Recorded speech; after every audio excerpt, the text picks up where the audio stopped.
All right, well, we have with us today the King County Assessor himself, John Wilson. Thank you for being here tonight and for being here in person and to deliver our informational briefing on what you've been up to and what the Assessor's Office has been up to. Great, very much. Thank you very much, Mayor Schilling, members of the Burien City Council. It's a pleasure to be here tonight. What I want to do a little bit this evening is chat a bit about property values, what's literally happening here in Burien, what we're seeing happen across the county, and bring you some hopefully potential good news if we can have some success in Olympia on how we might provide some meaningful property tax relief to homeowners, renters, and small businesses. So let's get this show rolling. So first of all, as you probably understand, here's the basic responsibility of the assessor. We set values on more than 720,000 parcels each year. That's residential and commercial. We physically inspect by state law a parcel once every 6 years. The others are trended through a computer system we use. We respond to commercial and residential appeals, which this year are about 8,000. And we administer various exemption programs. The senior exemption program, I'll go into more depth in a moment, that help us make sure that everybody pays their fair share. So what you see is the process starts with the inspection of the property, then that data that we collect, we use that to set the assessed value. Then government organizations like the city of Burien and others make their budget asks in the fall, usually of each year. We take that and based upon the assessed value, we calculate tax rates and levy codes. Tax bills are made. Now, I've never understood, I'll admit why, but we mail tax bills on Valentine's Day. What does that tell you about somebody's sick sense of humor in Olympia that let's send them their tax bill on Valentine's Day? What says more that we love you? So that love note arrives then, and then you get to pay the love note twice each year at the end of April and at the end of this month in October. So it's sort of bookend by sending it to you on Valentine's Day and then asking you for the money as trick or treat. That is the way the system works, heaven knows. As you can understand, property values are driven by location, market, neighborhood, and effective age of a property. Right now, overall values hit the high point in 22. They're down about 5.3%. Values that it ranges from 10 to 22%. Some areas actually in South King County are up a little bit. So what we will do is property taxes are up 5.1%. The senior exemption program is now at $84,000 a year, a threshold, the highest it has ever been, thanks to frankly efforts we've gone to Olympia twice to fight for. We'll tell you much more about that in a moment. Here overall for 24 of that 5.1%, total property tax revenue is up in King County, not for King County, but in all the jurisdictions in King County, $369 million. Total is $7.6 billion in property tax revenue. Now, where that all goes, it comes from, goes to Sound Transit, King County, the port, cities, fire districts, libraries. But the lion's share goes to schools, roughly more than 50%, as you can see. We'll go here. You see, property taxes are based on the budget estimates from 151 taxing districts. We calculate nearly 600 distinct levy codes, including like in a community like Burien, several levy codes that overlap depending upon the jurisdiction and that. Your code is very location specific. In some suburban communities such as Burien, it can vary from one side of the street to the other. And that's what we remind people, it's to your property, not just in general. And now it goes for things like schools, first responders, Sound Transit, parks and roads, the Port of Seattle, and local governments, whether it's the city of Burien or King County, or even on Vashon Island, there's a cemetery district who says the dead don't count. What you see right now is K-12 funding for parts 2 and 1 is about 2.8 billion of that 7.6. 54.7% of that is K-12 of our over 7.6 billion. Here's where those general fund revenues that go for the county. This is King County specific. As you can see, the lion's share is property taxes, 37% charged for services. That includes some of the services you and Burien contract with King County for, and then sales tax revenue, fees and transfer and things such as that. In terms of how the county spends it, The county spends roughly 80% of its money on criminal justice. So that includes adult detention, the prosecutor's office, the sheriff, public defense, superior courts, district courts, jail health services, and that. It's an enormous burden on a regular county budget, and one that at some juncture we have to have a serious regional discussion about. But here's what I want really to have you take a look at. Of that 7.6 billion we will collect this year, 83% are coming from residential homeowners in King County. Now, the rule of thumb across the nation is residential will always make up a greater percentage of your property tax revenue than commercial, just because the sheer number of houses. But it should be about 65%, not 83%. That means commercial accounts, including some of the most successful corporations in the world, are paying 1.3 billion of that 7.6 billion, or 17%. We must rebalance our system and put it into some greater fairness and equity for homeowners and renters across King County. This will not work and cannot be sustained. So that must be one of the priority for this assessor and for my fellow assessors across the state over the next year when we go to Olympia. And we'll talk more about that in a moment. As you can see, the numbers are amazing. And we're not that far, we're at the highest naturally in the state, but Snohomish County is roughly over 70%. Spokane, similar, Clark County. And part of what's happened here is that coming out of the pandemic, there's been a shift from commercial to residential because of the uneven recovery in the commercial sector. Yeah, so this is Councilmember Garcia. I was able to log in. Now, what you'll see here is, as I mentioned, values from 23 to 24 down about 5.4%. I want to give you a comparative though. In Sammamish in 22, I sent value notices of 51.2%. Now, at the time, my fiance was living in Sammamish, so I would only visit her under the cover of darkness wearing a plain brown paper bag with a couple eye holes punched out. They didn't generally chase me too far, but you found that that was the highest historic year-over-year increase in all of Washington state. What happened though was taxes were up 21%, not 52%. And it's important for all of us to remember, there is not a one-to-one linkage between what your value is doing and what property taxes are doing. Nevertheless, $12,500 on that $1.5 million home in Sammamish.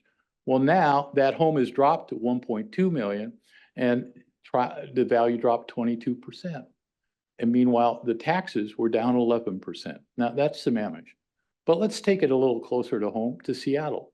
In Seattle, the median value for 24 was down from the high of 866 down to 804, 7.2%. But their taxes were up. They were up a little over 3.5%. Now, part of that is when you look at Seattle's municipal budget, you'll find that there are a lot of things that normally had been in a general fund that are now voter approved levies, such as parks, transportation. There's a huge transportation ballot in Seattle this November. But what you'll see here in Burien, your values for 24 are down about 3.9%. Now, you'll see that the taxes in 24 were up about 2.2%. The fiscal management of you all on the council shows you held the line on spending. We don't have 25 tax numbers yet because obviously you have to figure out what you're going to do in the next budget year, and you'll let us know here later this fall. A couple other communities nearby, Des Moines was down 7.5%. Its taxes went just down a 0.1%. Normandy Park was actually an outlier in that it went up 7%. And its taxes went up almost 13%. Part of that's the nature of a less commercialized community like Normandy Park, and one that is far more driven by residential values than that. So now I want to dive into quickly, if I could, the senior exemption program. There are three key criteria to it. First, you've got to be the owner occupant of the home. Second, you have to be 61 at the age, age 61 at the time that you file your application. And now household income has to be $84,000 or less after approved deductions. I want to give you a little backstory to this. When I first became assessor in 2016, the economic threshold for the senior exemption was $40,000 across the entire state. It didn't matter whether you lived here in Burien or Washtenaw or in Stevens County. It was 40 grand. And that wasn't fair and it wasn't right. So we went down to Olympia and got them to finally index that economic threshold by the average household income in each community, in each county. That raised it initially from 40,000 here in King County to 58,423. Again, you'll pardon me, I get kind of chirpy about Olympia occasionally. 58,423, do you not know how to round something? But we weren't going to kick you out of the program if you were at 58,424, so we worked with you, all right? We'll find that dollar deduction somewhere. So what you see though, is if you look from 23, when we got the reform, to what it was this year, starting January 1, a full exemption is $60,000. A partial exemption, which was once almost $50,000, is now 72. And that 58,423 number, they did find out, clearly you can see, how to round it. And it's rounded to $84,000.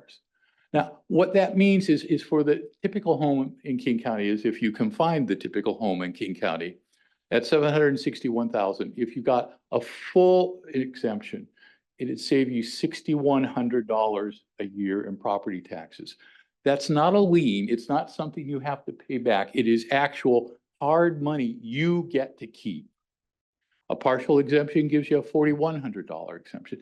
And even if you were at that $8,400 or $84,000 threshold, it'd still be almost $4 grand.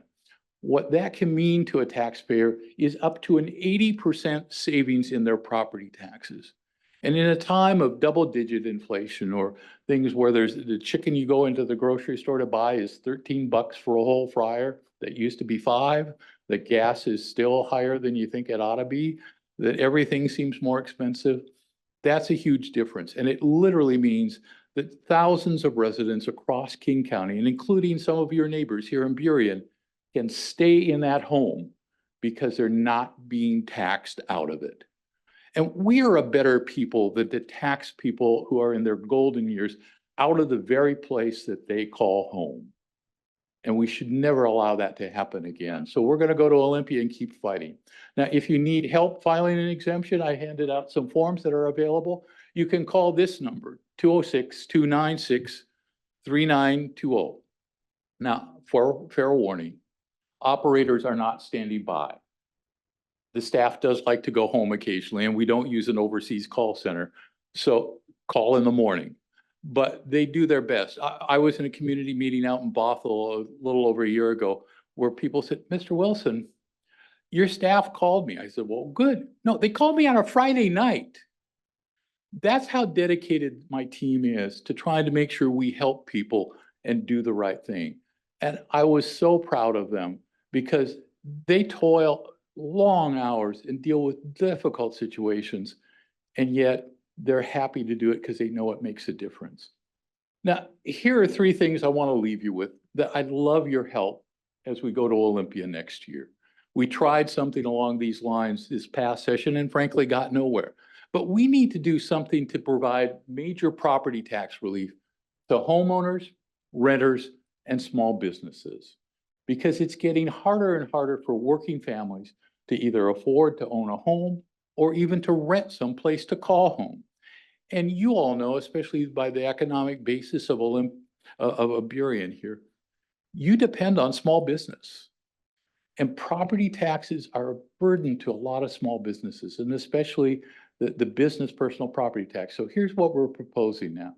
We just worked with House Finance Chair April Berg to provide, we propose shaving the state share of the property tax by 60% and then rebalancing it to get that 83 number closer to 65.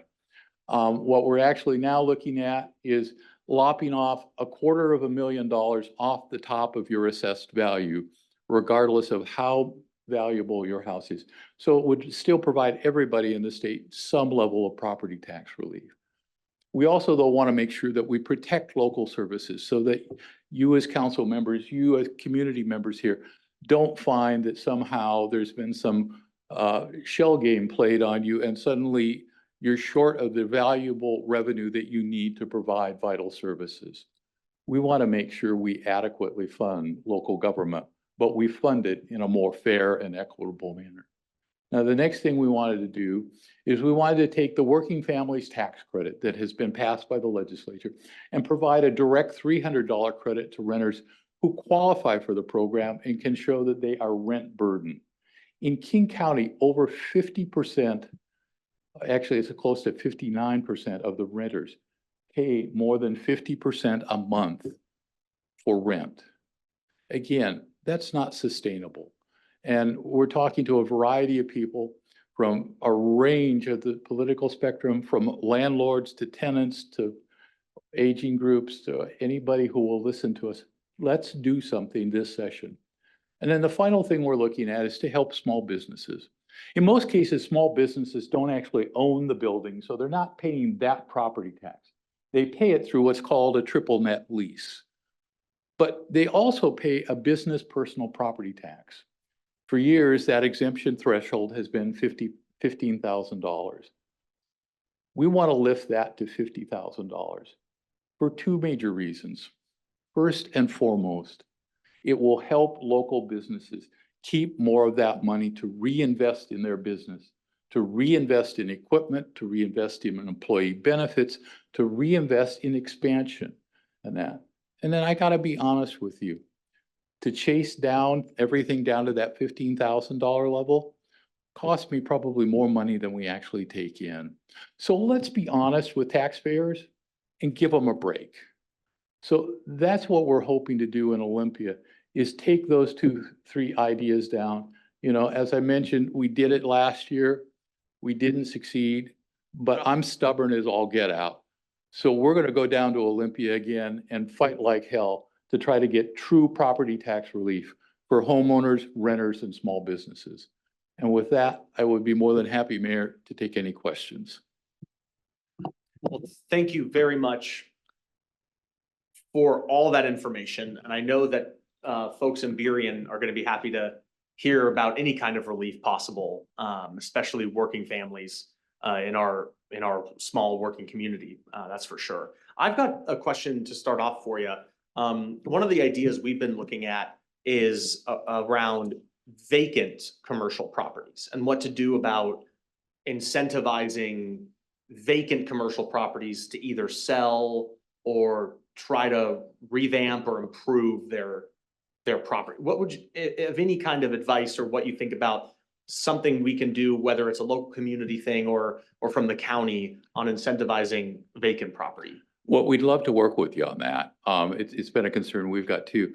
I'll admit I don't have an idea like nailed down, but some of the things we have kicked around internally, you know, one of them is in most cases, what you're looking at, especially you've seen this in the way you have grown over the last decade or so, your ground floor is aimed at small business, little shops and things like that.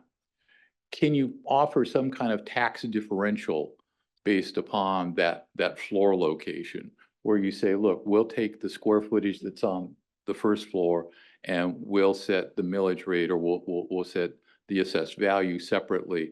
It's difficult, honestly, for us to do right now with our present system, computer system. We're modernizing that.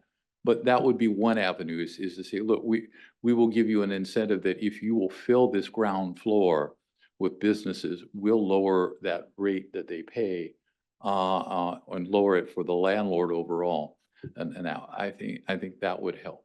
We're also looking at ways that can we provide financial incentives to small businesses to locate or expand, especially in historically disadvantaged communities and that.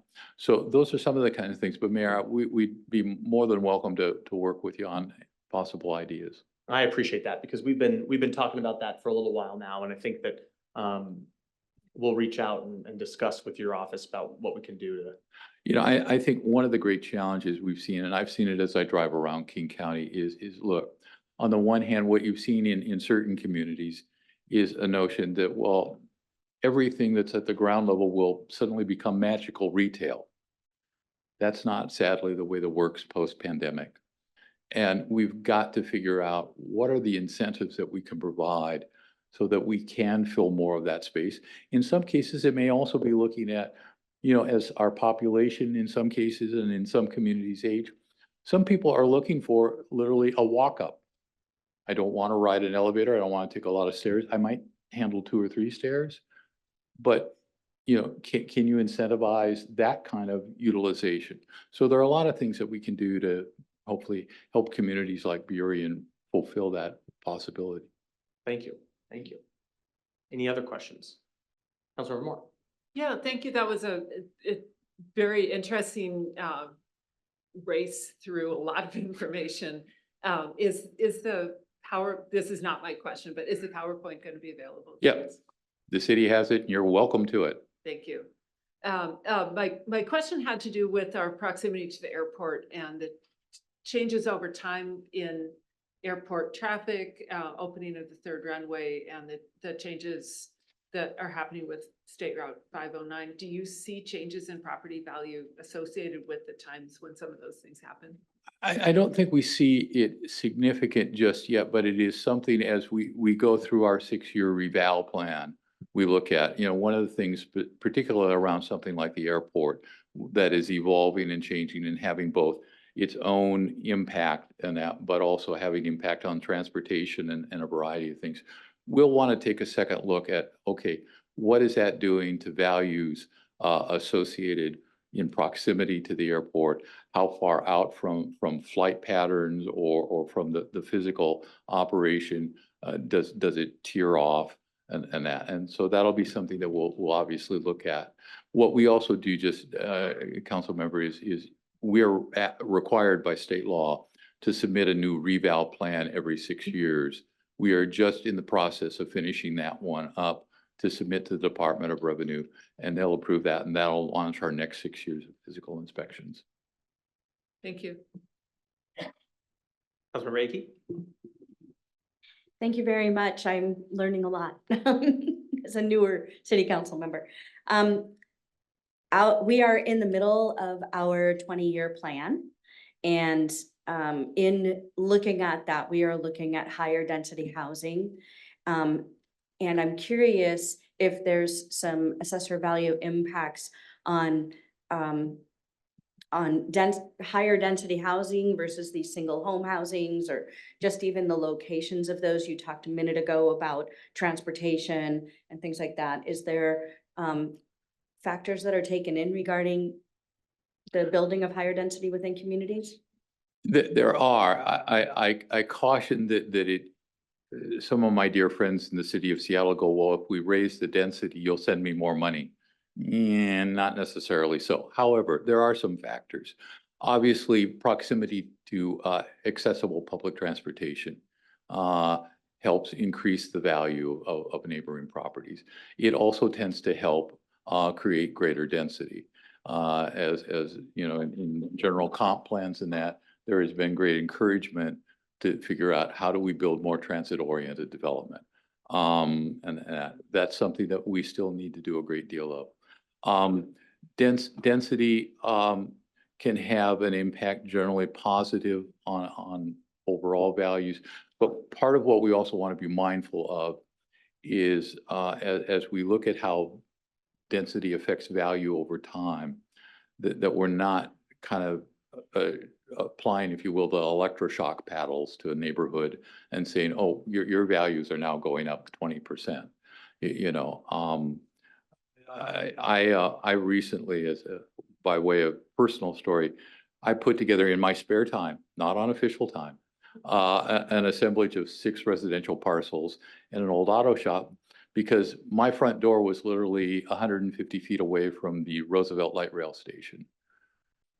Man, did my property value and my property taxes go up. Okay, but I understood that that was what was going to happen. I also sold it for a lot more than I bought it for. But the fact is increasing that density will create some economic both upside, it will also create potentially some economic dislocation. And you have to be mindful of that.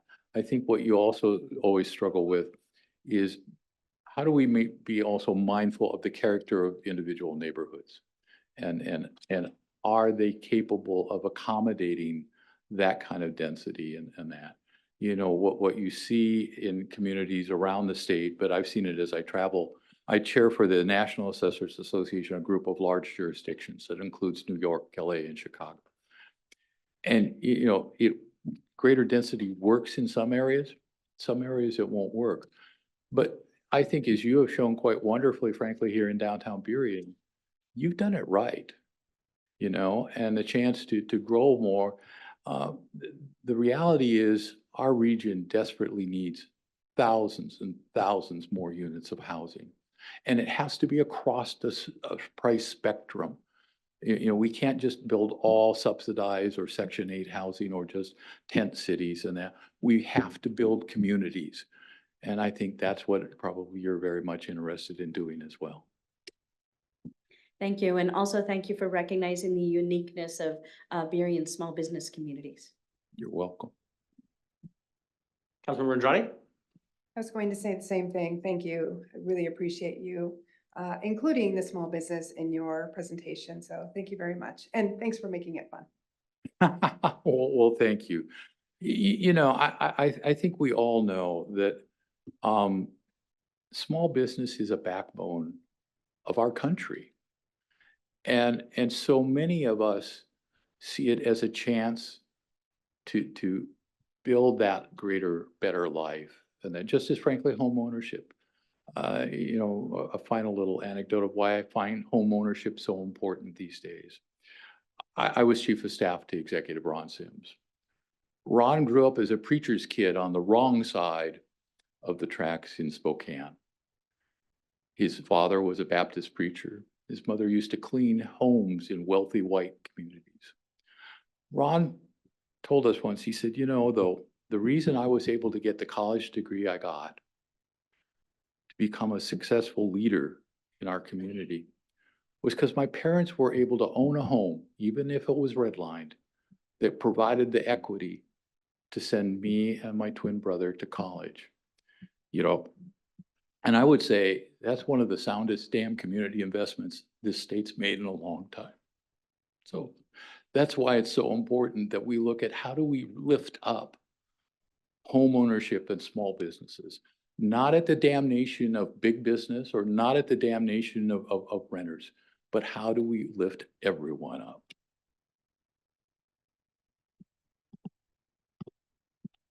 Councilmember Garcia? Thank you, Mayor. And thank you, Mr. Wilson. Like always, your presentations are always spot on. From my time in working at DLS at the county, I got a chance to see your presentations in person at various town halls in unincorporated King County. And like a fine tequila, they've gotten better with age. And my compliments on your health. It looks like you're also in great health. So fantastic. Like my colleague said, thank you for the presentation. I had one request previously that I was not able to submit to you in time, but I wanted to try to get information on the process to have a reevaluation of the valuation. I know that if as a homeowner, I feel that the valuation was maybe not done in time, or the time frame between visits maybe was lacking, or not lacking, was maybe not frequent, because I know you don't have enough woman and manpower to visit every single home. So can you elaborate a little bit on what's the process in general on how to dispute evaluation and see if we can get I know there's a term for it, but I wanted to learn more about that terminology. Sure. And how I could do that. Happy to, council member. There are basically two avenues open to you. One is the traditional appeals process, which is triggered when you get that reval notice, that postcard that causes many of you go, oh, it's from that guy. Yeah. And that sets a 60-day clock in which you have a chance to look at your values, compare it to others. You can go on our website. We built the state's very first online appeals process. You can get comparables, you can pick your own, or you can use what we've used. And you can go, okay, and it will even give you an estimator of if I reduced my value by X, how much would I actually save? The other thing is sometimes we make material mistakes. We try our very best when you're setting values on more than 700 parcels every year to do our best, but you have things that occasionally happen. For example, we had a homeowner a few years ago who said, you have me having a view. I used to have a view, but the big Doug fir tree in my neighbor's backyard has grown so much, I don't have a view anymore. Well, we went out, we looked, and we said, you know what? He's right. He doesn't have a view anymore. So we lowered his value and adjusted it and adjusted his taxes. You can, if you think we've somehow missed something like that, Councilmember Garcia, we urge you to contact our office and we'll take a look at it. If we're wrong, by God, we'll fix it. If we have a dispute, we'll try to work things through with you. And if need be, you're always open to pursue a property tax appeal that starts with the Board of Equalization. It can then go to the Board of Tax Appeals, and you can even take it as far as to King County Superior Court and that. Thank you. I just want to make sure that that was something that we are public aware of. Oh, we can't really hear you. We can't really hear you. Oh, is this a little better? That's better. Okay, thanks. Got it closer. Thank you for that. I just wanted to make sure our public's aware that there is a process in place because, like you said, people make mistakes, and I know that like us at the city, the county's also looking at budget decisions. Having said that, can you share, and more for the benefit of our constituents, a summary on the cap that only allows for 1% retention on what is actually goes towards that? I think it's really important for us to know that as property taxes go up, even if they go up, the valuations, the cities and the county can't get more than 1%. Can you elaborate a little bit on that? Sure, I'd be happy to, and it's a source of great concern and frankly some ambiguity as far as I think how it gets explained to the public. Let me try to do my best. Thanks, sir. Basically, it is a 1% lid on revenue growth, but there's a couple important caveats to that. There are a couple exceptions. One is what's called new construction. We work each year to go out and collect new construction, and that new construction sits on top of that 1%. And then it has a cumulative benefit over time to the local government that there's a compounding factor. So that if you add, like this year, we are adding for yet the 6th year in a row, more than $11 billion in new construction. That will go across various jurisdictions, including some new construction here in Burien. It means that gives you a little more than the 1%. The other thing that the 1% is exempted from is voter-approved levies, and so voters can vote to raise property taxes above that 1%, and you'll see them do that. Seattle is a very classic example, frankly, of where what they have done, and I have some fiscal questions about this, but they've moved a lot of their general fund functions into voter-approved measures that gave them more wiggle room under the 1% cap. The challenge that local governments have, be it, I suspect, the city of Burien, or I know it's one we face in King County, is that while you are capped at a 1% revenue increase, your expenditures are not. Your contracts, your workforce, healthcare costs, a variety of those things have been going up considerably faster. And particularly often for local governments, whether it be cities or counties, we don't have all the fiscal tools that the state of Washington has. And so you're restricted in how can you balance that? And counties and cities cannot run deficits. So we have to make the books balance at the end of the day. And that's part of what makes this an often challenging job for all of you and for my fine colleagues on the county council and the county executive. Thank you, sir. Mr. Wilson, that is very, very helpful as we are looking at a potential levy in the near future. I think it's important that our residents, as I'm looking at folks behind you, and folks are aware that this is one of the conflicts that makes it challenging for us to provide the services that we need at the level that we need. So thank you very much for that explanation, and thank you for your presentation and your time serving. Thank you. If I might add, Councilmember Garcia, one thing as an addendum here. One of the things we also introduced was what we call the taxpayer transparency tool. And you have a ballot measure coming up that I think is being covered by the tool. It lets somebody put their address in, and it gives them an estimate of what that effect would be on their property taxes if indeed it passed and that.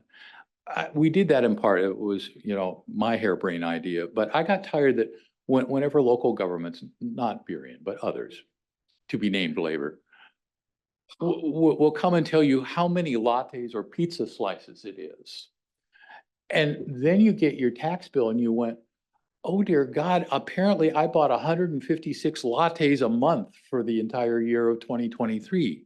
I had no idea that that tax measure cost me that much. What we wanted to do is empower the public to make smart decisions on if they're going to raise their taxes, what are you going to get for it? And how much is it likely to actually increase? And there are some cases where actually ballot measures will lower your property taxes. A few years ago, the county put on another measure for the automated fingerprint identification system. The way it was structured, though, is by passing it, the total property, the millage property tax hit for the homeowner and the renter in that actually went down.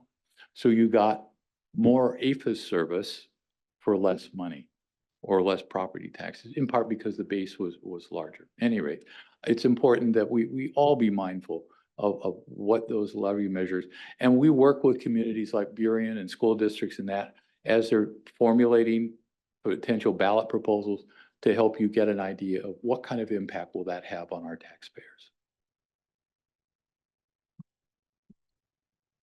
It's a great tool. Thank you so much. Well, thank you very much for coming tonight. We really appreciate it. We're going to follow up on a couple of those topics. And thank you for all the information you presented tonight. Well, thank you very much for having me. It was a pleasure. Great to see all of you. Take care, everybody. Thank you.